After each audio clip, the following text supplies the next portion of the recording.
August 15వ తారీఖు నుండి వితంతువులకు, ఒంటరి మహిళలకు, వికలాంగులు చనిపోతే వాళ్ళ కుటుంబ సభ్యులకు పెన్షన్లు ఇస్తామని ప్రకటన చేస్తూ ఉంది.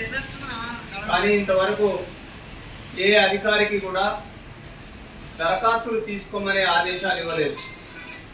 ఉన్న దరఖాస్తులలో పరిశీలన చేసి ఇస్తారా, కొత్త దరఖాస్తులు తీసుకుంటారా స్పష్టంగా ప్రకటించాలని డిమాండ్ చేస్తా ఉన్నాం.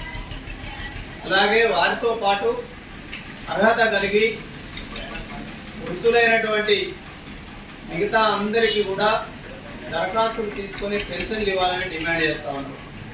అట్లాగే మీరు ఎన్నికల ముందు హామీ ఇచ్చిన ప్రకారంగా 4,000 రూపాయలు వృద్ధులకు, వితంతువులకు, వికలాంగులకు, నేత, గీత అందరికీ ఇస్తూ వికలాంగులకు 6,000 రూపాయలు కూడా ఇవ్వాలని డిమాండ్ చేస్తా ఉన్నాం. మీరు చేస్తున్నటువంటి ప్రకటనలతోటి ఆశావహుల్లో ఆశ రేకెత్తించే విధంగా ఉన్నది తప్ప ఆచరణలో చూస్తే శూన్యంగా ఉంది. దరఖాస్తులు పట్టుకొని కార్యదర్శుల చుట్టూ, మీ సేవల చుట్టూ లబ్ధిదారులు తిరుగుతూ ఉంటే అక్కడ ఏ విధమైన జవాబు దొరక సతమతమవుతున్నారు. కావున ఏ అధికారికైనా మీరు ఆదేశాలు ఇచ్చి దరఖాస్తులు తీసుకోమని చెప్పాలని కోరుతా ఉన్నాం.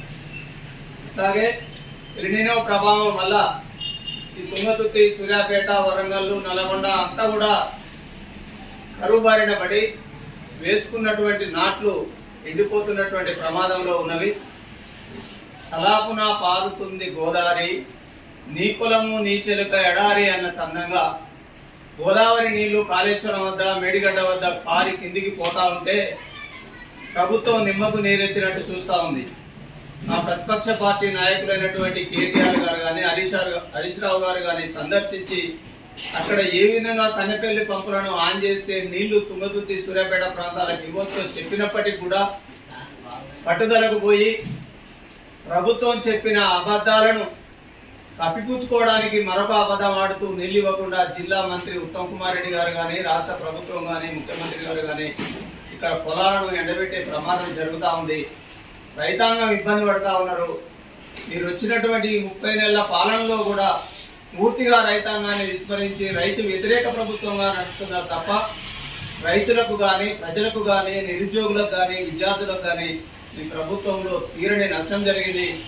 ఫీజు రియంబర్స్మెంట్ ఇవ్వమని అడిగినటువంటి విద్యార్థులను క్రిమినల్ వేస్ట్ అని మాట్లాడడం అనేది చాలా విచారకరంగా ఉంది. దీన్ని తీవ్రంగా ఖండిస్తా ఉన్నాం. ఇంజనీర్లు కూడా ఎంతో మంది చెప్పారు నీళ్ళు ఇవ్వచ్చు, ఎన్డీఎస్ఏ నీళ్ళు ఇవ్వద్దని చెప్పలేదు. ఆ నిర్ణయం తీసుకోవడం రాష్ట్ర ప్రభుత్వాన్ని అని చెప్పినప్పటికీ కూడా ఎడారిగా మారుతున్నటువంటి మా తుంగతుర్తి ప్రాంతానికి, మా సూర్యాపేట ప్రాంతానికి నీళ్ళు ఇవ్వడానికి మీకు ఎందుకు మనసు కావట్లేదని మేము ప్రశ్నిస్తా ఉన్నాం.